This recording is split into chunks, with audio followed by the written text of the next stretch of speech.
ഇട്ട് കൊടുക്കുക. എന്നിട്ട് ആ നെക്ലേസ് കുളത്തിൻ്റെ ആ കുളത്ത് ഇപ്പം നമ്മളിട്ട് ജംഗ് റിങ്സിലോട്ടേക്കും ഇട്ട് കൊടുക്കുക.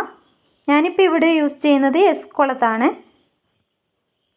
അതിനി ആ ജംഗ് റിങ്സിലോട്ടേക്ക് എസ് കുളത്ത് ഇട്ട് കൊടുത്ത ശേഷം നമുക്ക് വേണമെങ്കിൽ അതിൻ്റെ ഓപ്പോസിറ്റ് ഭാഗം വരുന്നിടത്ത് ജംഗ് റിങ്സ് തന്നെ കൊടുത്ത് അങ്ങനെ വേണമെങ്കിലും നമുക്ക് കൊടുക്കാം. ഇല്ലെങ്കിൽ ജംഗ് റിങ്സ് ഇല്ലാതെ വേണമെങ്കിലും നമുക്ക് യൂസ് ചെയ്യാൻ പറ്റും. കാരണം ഈ ചെയിനിൻ്റെ കണ്ണി വരുന്നത് വലിയ കണ്ണികളാണ്. അതുകൊണ്ട് തന്നെ നമുക്ക് അങ്ങനെ വേണമെങ്കിലും യൂസ് ചെയ്യാൻ പറ്റും.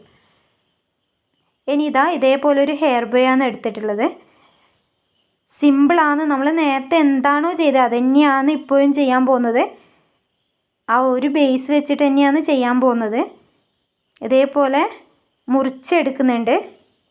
ഇനി നമുക്ക് വേണമെങ്കിൽ ഇതേപോലെ നേരത്തെ ചെയ്ത പോലെ ഒറ്റൊരു പീസാക്കിയിട്ട് വേണമെങ്കിൽ ഹെയർ ബോയിലോട്ടേക്ക് എങ്ങനെ ഒട്ടിച്ച് കൊടുക്കുകയും ചെയ്യാം. നടുവശത്തൂടെ സൂചി നൂലിട്ടൊന്ന് തുന്നിയെടുത്ത് കെട്ടിക്കൊടുത്ത ശേഷം ഹെയർ ബോയിലോട്ടേക്ക് അതുപോലെ 1 സൈഡായിട്ടോ 2 സൈഡായിട്ടോ നമുക്ക് ഒട്ടിച്ച് കൊടുക്കാൻ പറ്റും. ഇല്ലെങ്കിൽ ഇതേപോലെ 2 റിബൺ എടുത്ത് ഒന്ന് വലുതും ഒന്ന് ചെറുതും എടുത്തിട്ട് നമ്മൾ നേരത്തെ മടക്കിയെടുത്ത പോലെ മടക്കിയെടുക്കുക. 2 റിബണും നേരത്തെ മടക്കിയെടുത്ത പോലെ മടക്കിയെടുക്കുക. എന്നിട്ട് നമ്മൾ ആ മടക്കിയെടുത്ത ഭാഗം രണ്ടും ഒരുമിച്ച് വെച്ചിട്ട് തുന്നിയെടുക്കുക. ഇതുപോലെ നേരത്തെ നമ്മൾ എങ്ങനെയാണോ മടക്കിയെടുത്തത് അതുപോലെ തന്നെ മടക്കിയെടുക്കുകയാണ് ചെയ്യുന്നത്.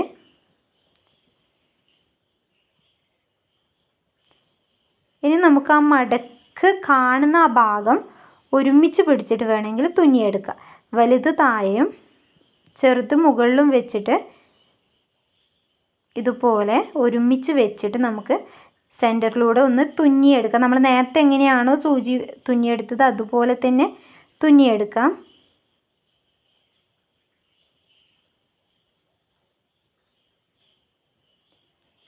ഇത് സിമ്പിളായിട്ട് കൈ സ്റ്റിച്ച് ചെയ്യാൻ പറ്റുന്നതേ ഉള്ളൂ.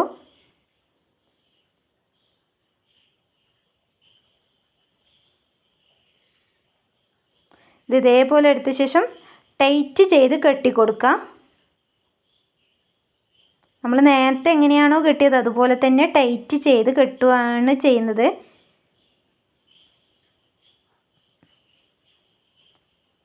ഇനി നമ്മൾക്ക് ഇത് സാറ്റിൻ ബോ എടുത്ത് അതിലോട്ടേക്ക് ഗമ്മ് തേച്ച് അതിലോട്ടേക്ക് ഒട്ടിച്ചു കൊടുക്കാം.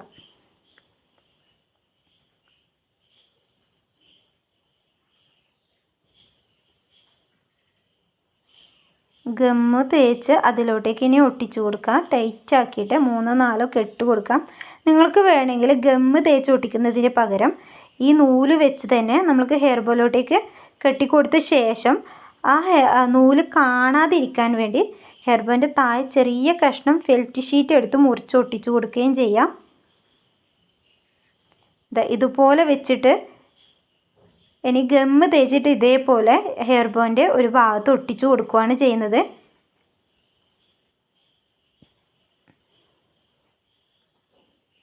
അതിൻ്റെ മുകളിൽ നമ്മൾ കമ്മലും മാലയും ആയി മാച്ച് ചെയ്ത് നിൽക്കാനും വേണ്ടിയിട്ട് ഇതുപോലെയുള്ള ഒരു സ്റ്റോണും കൊടുക്കുന്നുണ്ട്. ഇതിപ്പോൾ ഞാൻ ഒട്ടിച്ചെടുത്തിട്ടുണ്ട്.